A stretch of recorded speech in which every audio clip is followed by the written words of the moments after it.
Ағалар батаға, ермек аға батаға өшеміз. Бүгін бес сатан батасын алдыңыздар. Bismillahirrahmanirrahim.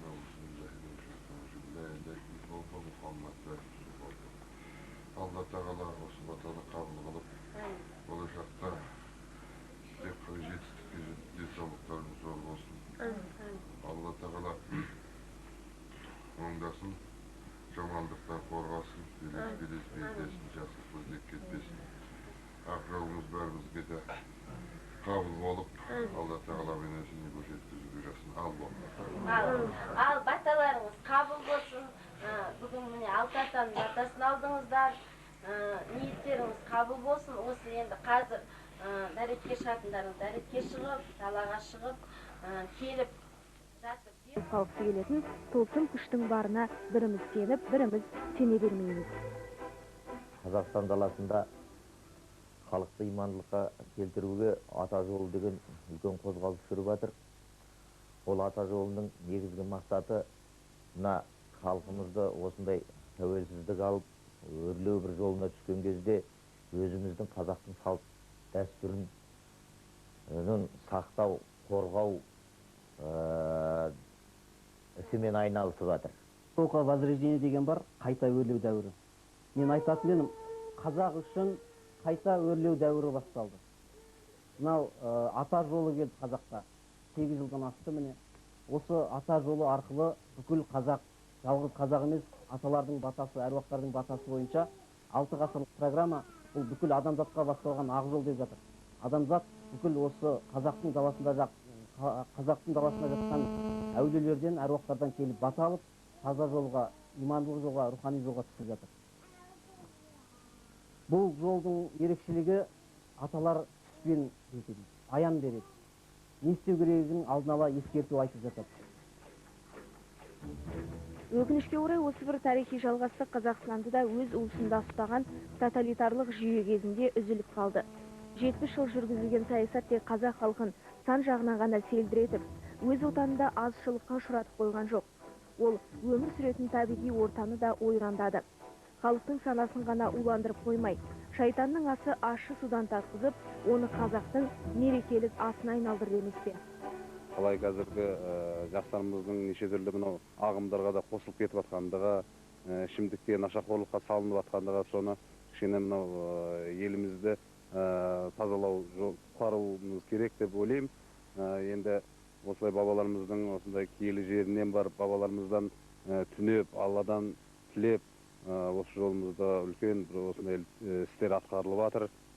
Енді ата баба салт дәстүр жолымен жүру қазақтың енді басына қонған бақ шығар, бұл осыны біз сақтап қалуымыз керек. Отандық тарихымызда қазақ халқының ұлттық өркендеуіндегі көкейкесті мәселелерді шешудің шынайы мүмкіндігі туып отырған бүгінгі сәтте біз Алладан медет сұрап, ата-баба әруағына тағзым етіп, олардың бізге артқан жауапкершілігін абыроймен алып жүруге міндеттіміз.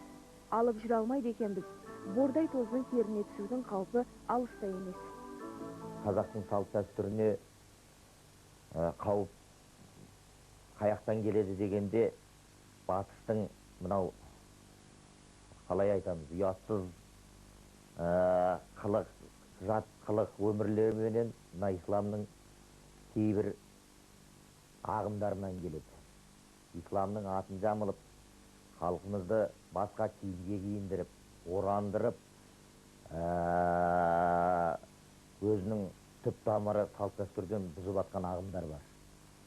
Ата жолы осы ағымдарменен күресіп, өзіміздің халықтың, қазақтың негізгі өзінің салт дәстүріне сүйенуіне бұрып жүрген қазақ азаматтарының бірлесіп құрған жолдастық серіктестігі. Кеңес заманының адам ретінде мен бұл жолға өте жақсы қараймын. Ал енді егемен Қазақстан өзіміз мемлекет болғаннан кейін соңғы осы 12-15 жылдың ішінде біз өзіміздің халқымызды, әсіресе жастарды, жас буынды тәрбиелеуге бір алда мақсатымыз болу керек. Соның ең бір жақсы жолы деп мен осы ата жолын айтамын.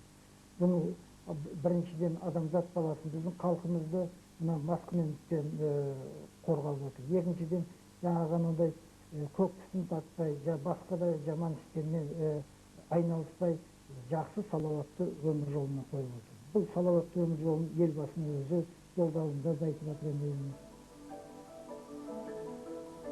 Жоғары оқу орнының мұғалімі профессор ағамыз бұл жолды ғылыми түрде зерттеп, оның теориялық және тәжірибелік тұстарын анықтап алу керектігін айтып, сонда бұл жолдың басқа діни ағымдар мен секталардан айырмашылығы анықталып, әрі түсінуге оңай болатындығын жеткізді.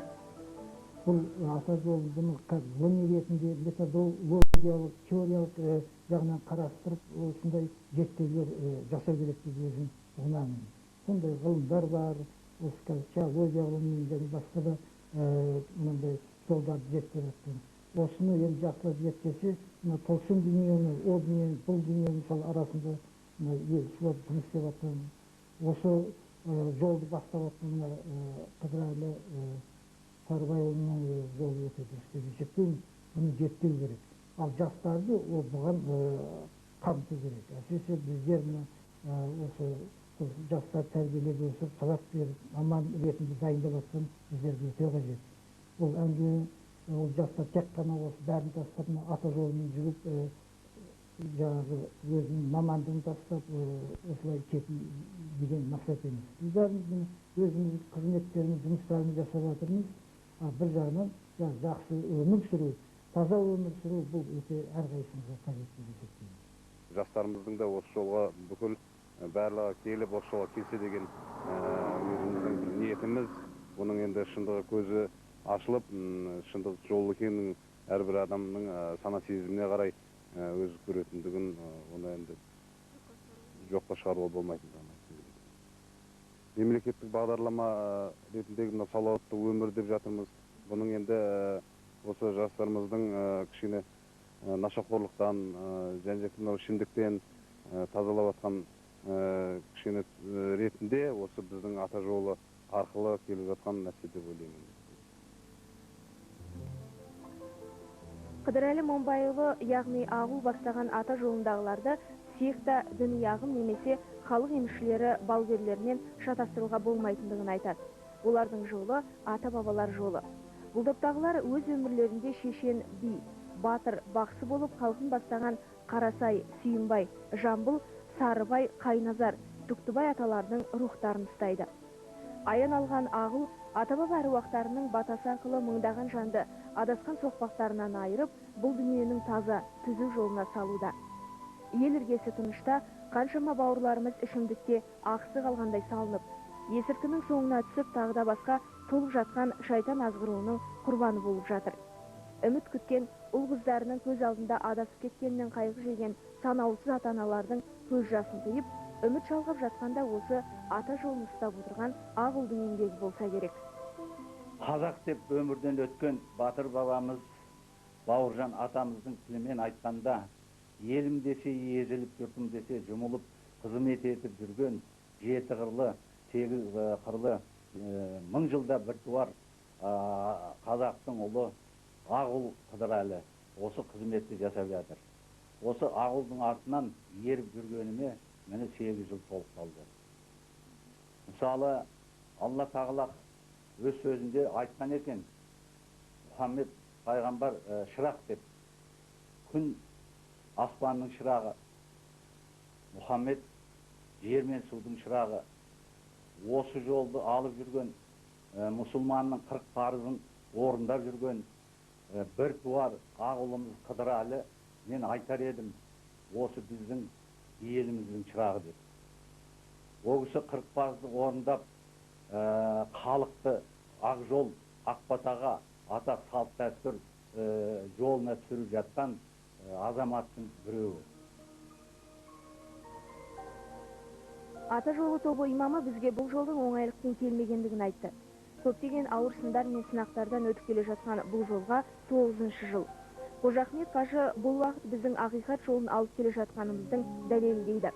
Осы күнге дейін ата жолынан өткен сан мыңдаған адам имандылыққа бет бұрып, намазға жығылған. Ең бастысы, арқа салынып, отбасына әңгір таяқ ойнатқандар тәубесіне келіп, перзент пен өмірлік серігінің, жалпы отбасы бақытының қадірін түсінген. Серіктестік исламға ешқандай қарсылығы жоқ. Негізгі құрған алдағы қалай программасы дейміз ба, негізі сол исламның 5 парызын ғана алсақ, қалғанның бәрін түп тамырымызда өзіміздің салт дәстүрге сүйенсек, сонда ғана біз еліміздің қазақ болашақ қазақтың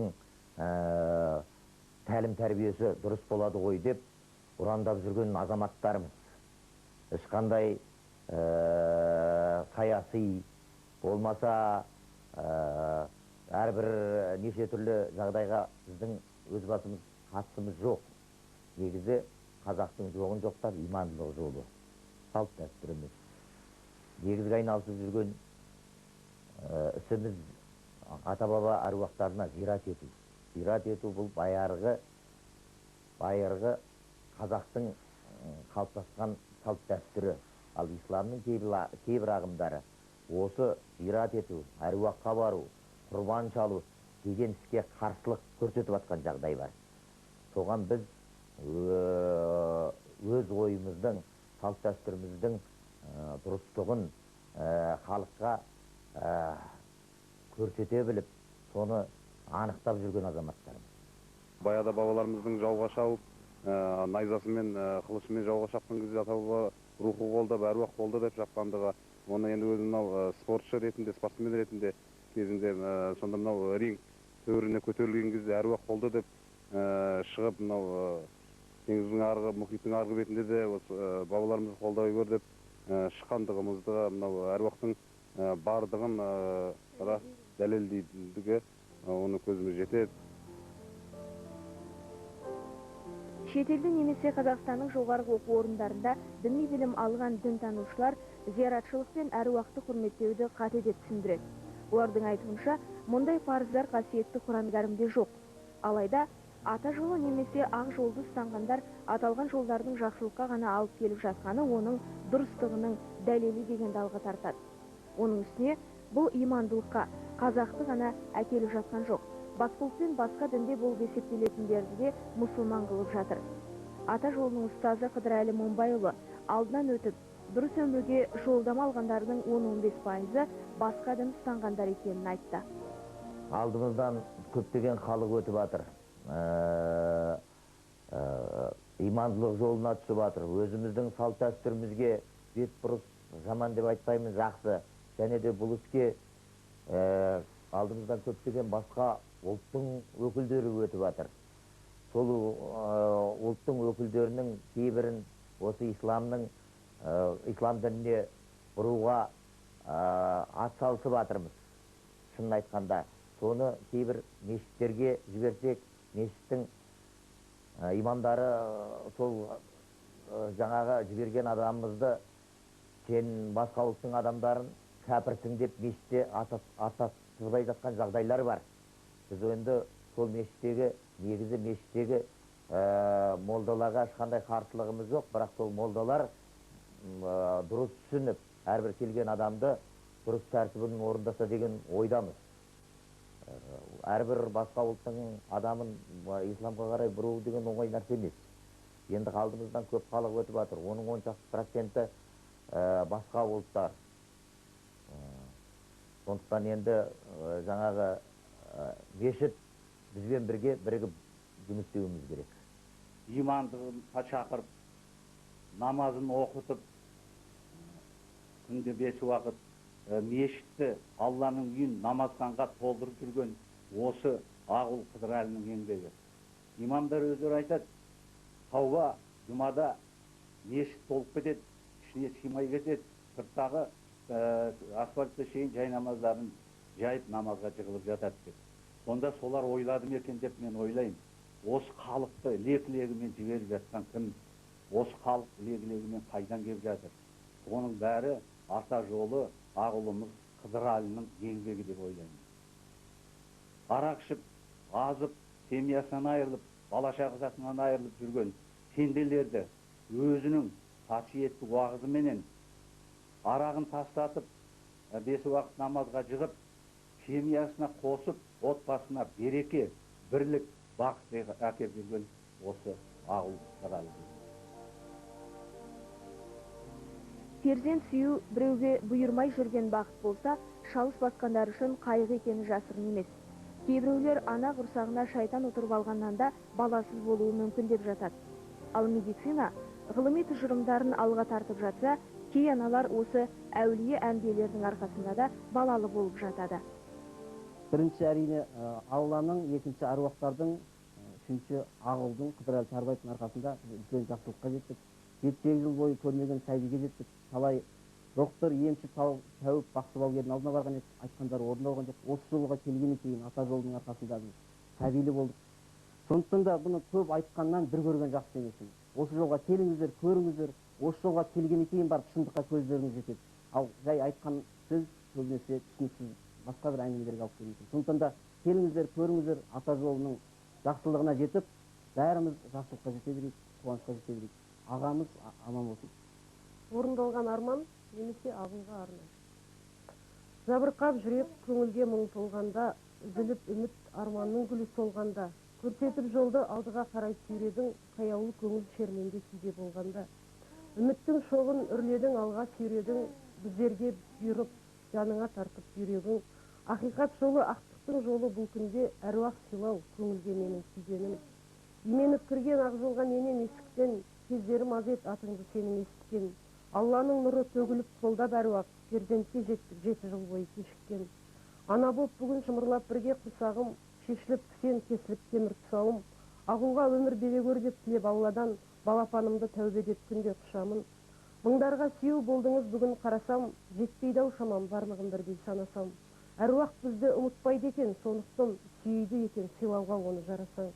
Қыдыр бір тарып туғансың өзің о баста, өзіңнің арқаң әруақ бізге жол ашса. Ел үшін туған ердің сен бүгін бірісің, ақ жолын ашып көрсетіп жүрген алашқа. Қазіргі ісің алда барлық халыққа дарысын, әлемді жарсын атанған Ағыл дабысың.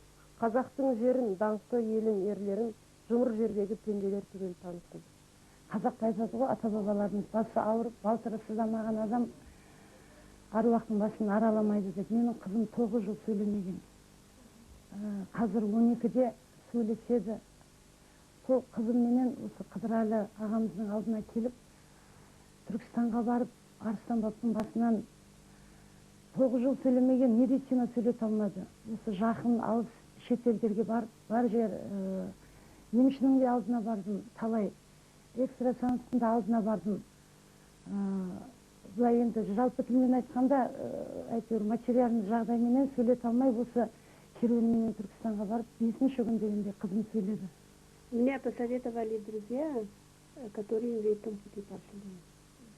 Мен бұл ата жолы туралы осы жолда жүрген достарымнан естідім. Менің Қазақстанда тұрып жатқаныма 19 жыл. Сондықтан өзімді қазақпын деуден қашпаймын. Бұл жолға келгелі бері мен тек тілеген тілектерімнің орындалып жатқанына таңмын. Мұндағы басқа да жандардың өмірлерінің жақсылықпен жалғасып жатқаны бұл жолдың шынайы екендігін дәлелдейді. Әрине, кез келген адамның өмірі азды-көпті қиыншылықсыз болмайтыны белгілі. Сол сияқты менің өмірімнің де кедір-бұдыр кезеңдері жоқ еместін. Денсаулығымда сыр берген болатын. Осы ата жолына келгелі менде бәрі жақсы.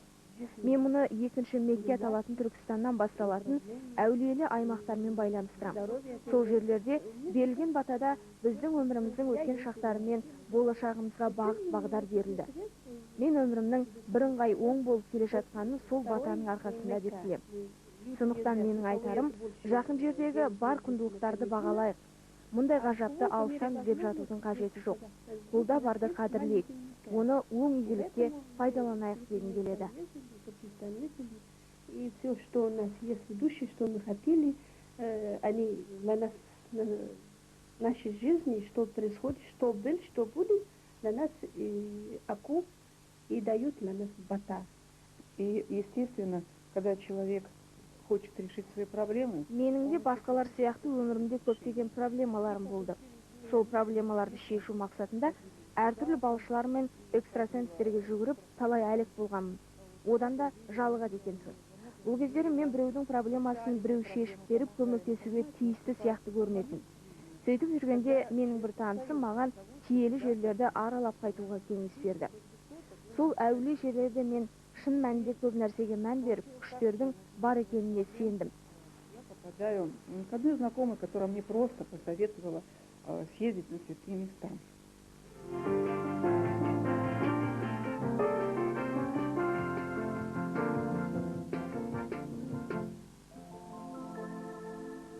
Өз жарыңды жаттай күт, жат көрсінде түңілсін. Бір-біріңді қадір тұт, жұрт үлгі алсын, өңілсін деген Қазекемнің мақалы отбасына қатысты айтылған. Алаш жұртын имандылыққа шақырып жүрген Ағыл Қыдырәлі Момбайұлының да ел қатарлы тіршілігі мен шаңырағы бар. Ол қыз өсіріп, олардан үміт күтіп отырған ата-ананың ең басты бақыты да осы отбасының қуанышы. Үйленгеннен кейін осы музей жамбыл совхозында қызмет етеді, күйеуім замдиректор болып, завклад болды. Одан кейін 37 жасында осындай ауырып, жаңағындай аян көріп, осындай жолға түсуге мәжбүр болды. Енді күйеуім осындай ауыр жол ұстап жүргеннен кейін бұның қиындығында да, жаңағындай қуанышында да қасында жүру міндетті деп ойлаймын. Енді ең бастысы өзімнің отбасының тыныштығы.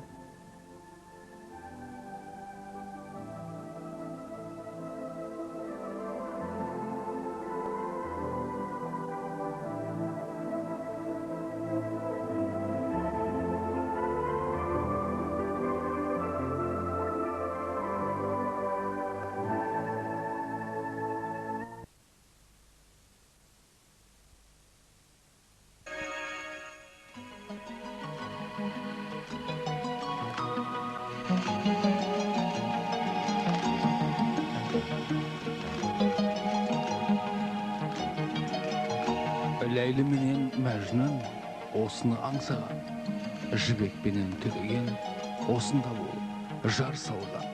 Жеткен де бар, жетпеген де бар, ғашықтар арманы. Аялы ағарманым, қиялдан жаралғаным, арнаған саған жаным, тыңдашы әнімді. Сарғайып сағынғаным, ақ моншақ тағынғаным, ақ қудай табынғаным, түсінші жанымды. Алаулаған тілегім, сен аңсаған жүрегім, таба алмадым айласын, жаным-ау қайдасың? Таба алмадым айласын, жаным-ау қайдасың? Айдынның құрағындай, тәңірдің тұмарындай, ақ қудың сыңарындай, болдың ау сағындай. Балауса сезімім ай, бар меді жазығым ай, көлденде нәзігім ай, сағындым жаным ай. Алаулаған тілегім, сен аңсаған жүрегім, таба алмадым айласын, жаным-ау қайдасың? Таба алмадым айласын, жаным-ау қайдасың?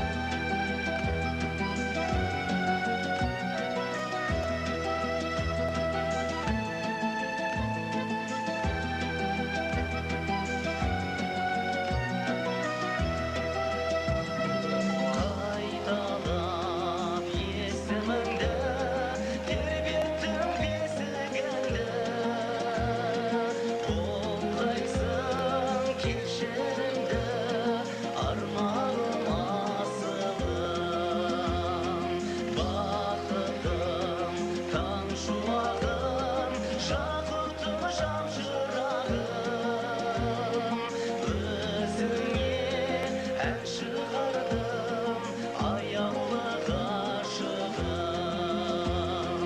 алаулаған тілегім сен аңсаған жүрегім таба алмадым айласын жаным ау қайдасың таба алмадым айласын жаным ау қайдасың таба алмадым айласын жаным ау қайдасың жаным ау қайдасың